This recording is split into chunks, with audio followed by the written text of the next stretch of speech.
up. And on the way up, we're going to bite a kneecap off, all right? And we're going to stand up, and then it's going to take 2 more shots to knock us down, all right? And on the way up, we're going to take your other kneecap, and we're going to get up, and then it's going to take 3 shots to get us down. And when we do, we're going to take another hunk out of you. Before long, we're going to be the last one standing.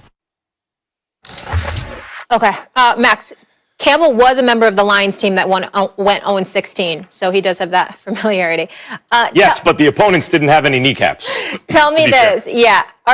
Do you think Lions fans should be excited or concerned about their new head coach? If I'm a Lions fan, I'm concerned. I liked what Bieniemy had to say about not getting a job better than what Campbell said. If I'm evaluating talent, so to speak, at the head coaching position, and Bieniemy says, of course, this is something I'm working for, and I'm grateful to keep it, and I don't want to distract from what we're trying to accomplish. That sounds like a head coach to me.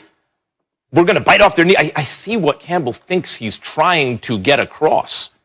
But listen, you see from the introductory press conferences sometimes where like, Stephen A., there was a Jets head coach not long ago who showed up at a press conference, and what did he look like? He looked high. Right. Adam Gase. He looked straight up high. Yeah. I thought I was going to get an Adam Gase impersonation, but yeah, he did. Look at Stephen A. This is what he looked like. Adam Gase. It's not an exaggeration. Yeah. And it's not an exaggeration. We didn't get you on camera, but I saw it. It's not an exaggeration. Put me on camera. Yeah. This is what he's doing, a perfect Adam Gase imitation. He was doing that at the press conference. Yeah. And you're like, I'm aware. You hear sometimes. By the way, Mike Singletary was like this. Sometimes he would say something and you could get the sense he's trying to show you he's being a tough guy, but you thought, I don't know if that's going to be received the right way. That's how I felt there. There was a new Jets coach, Robert Saleh. Yeah. You want to sound, and it gets across some of the same message. But listen to this. How does Saleh, how would you feel about this being your head coach? This thing together. To our organization, get used to the mantra, all gas, no brake. When we talk about all gas, no brake, we're not talking about effort on the field. We're talking about the process at which we do things. We're talking about the way we prepare, the way we wake up every single morning. I mean, right. It's the same idea. We're going to give it our all. But then he breaks it down. How we wake up every morning, how we prepare. It's not just on the field.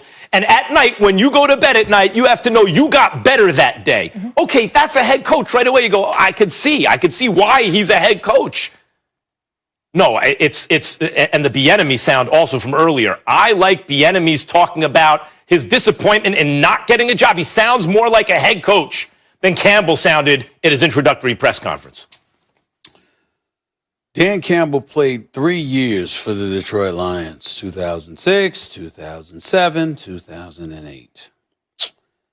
His record, he was a tight end. His record there when he was with the Lions as a player was 3-13, 7-9, and then 0-16.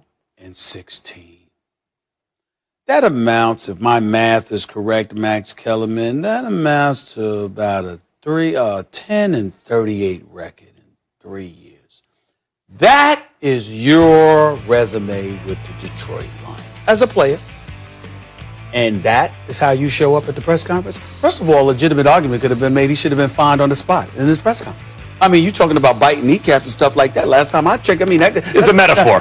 You can say it's a metaphor all you want to. I'm taking it literally. Why should I? That's the most bizarre press conference I've ever seen. Why the hell should I? Not the most bizarre. We just talked about Adam Gase. I'm just saying, come on now. So I'm just looking at it and I'm like, damn. I mean, that's bounty gate kind of stuff right there. I mean, what the hell is going on here? So in the end, here's the deal. He started talking about how the Detroit Lions, represent the city. We get up when we get knocked down. Well, the Lions haven't. I'm going to repeat what I said to you a little while ago.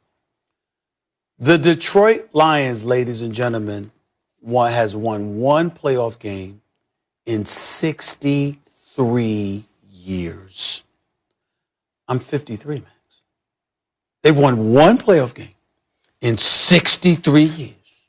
10 years before I was born, these dudes, that's the last time they won a playoff game. The last time they won a playoff game was in 1991. It's 30 years ago. Yeah.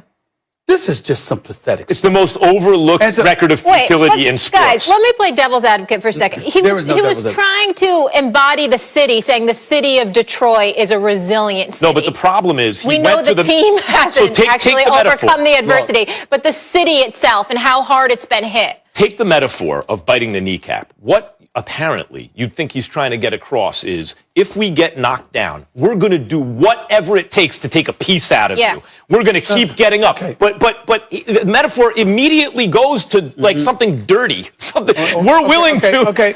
Not for me. Let me chime in here. Speak for yourself. Let me chime in here, ladies and gentlemen, because here's the deal. Okay. You want to sit up there, you want to be that rah-rah kind of guy? All right, that's fine. These are grown men who pay mortgages and have children and have families, and their careers are on the line.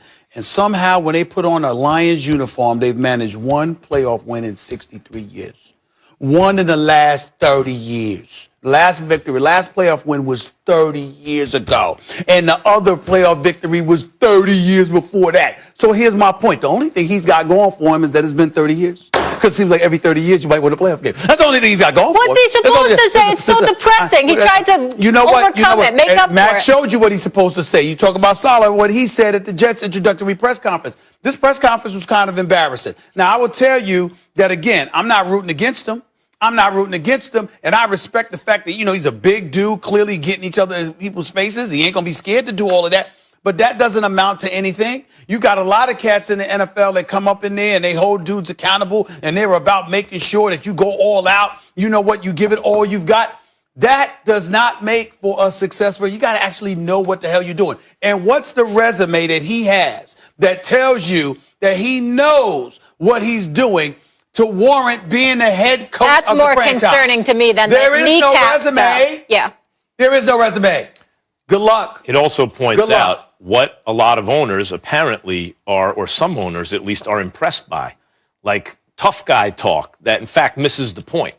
You would think as a head coach, tough guy talk from white dudes. This is what I'm saying. That seems to miss the point. You would think that a head coach has to be a good communicator and someone who you feel like you could rally behind. And Stephen A., I always bring it up, and now so do you.